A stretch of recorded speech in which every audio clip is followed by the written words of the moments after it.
Tama ang narinig mo, attorney. Hindi ka nagkakamali. Tanggalin mo si Scarlett. Ibalik mo si Jonas bilang administrator ng aking kumpanya at ng mga mamanahe ng apo ko na si Catherine. Ano ang gagawin natin kay Scarlett? Tanggalin mo na siya. At gusto ko sa lalong madaling panahon ay gawin mo yan. Okay, salamat. Hindi mo ako pwede alisan ng mana. Hindi ako papayag. Sa gusto mo at hindi, nakapagdesisyon na ako. Ito siguro ang dahilan kung bakit galit na galit ka kay Isabel.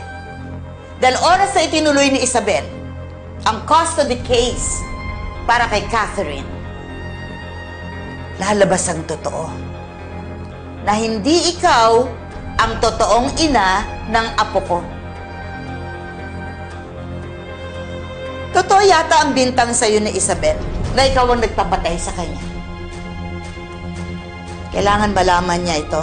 Makausap ko siya para masabi ko kung anong natuklasan ko.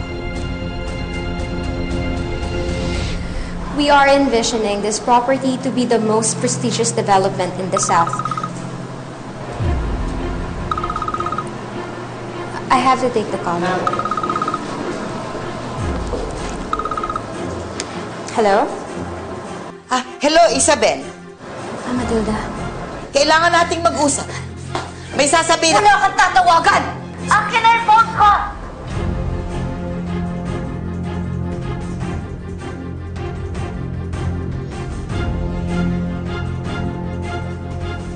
Kalaban natin si Isabel. Kaaway siya ng pamilya natin. Pamilya natin? Hindi ikaw ang totoong ina ni Catherine. Hindi ka pa rin ba tapos dyan? Napipiko na ako sa'yo, Mama, ha? Sinabi ko sa'yo na ako ang ina ni Catherine. Sinungaling. Aminin mo man o hindi, alam ko kung ano ang totoo.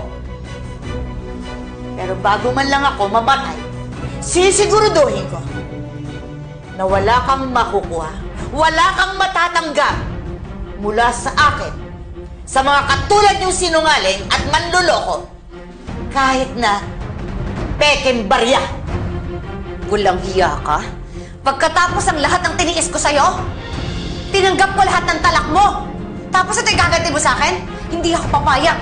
Oh, lumabas ang katotohanan na ang pinakasalan mo lang ay pera. Pero pasensya kay Scarlett. Dahil ibibigay ko ang pera ko sa apo ko at pamangkin ko. Sige, subukan mo ituloy ang plano mo para ipalibing kita gamit ang pera mo. Tama ako, ano? Pero bakit mo pinapapatay si Isabel? Samantalang ipinaubaya na ni Isabel si Catherine sa atin. Hindi mo na siya kaagaw. Wala na siyang laban sa'yo. Sinabing hindi ko nga pinapatay si Isabel. Kaya tigilan mo na yung haka-haka mo. Hindi mo na nga siya kaagaw. Pwera na lang kung siya ang tunay na ina ni Catherine. Oh, Diyos ko! Kaya ka siguro galit na galit kay Isabel. Dahil siya ang totoong ina ni Catherine.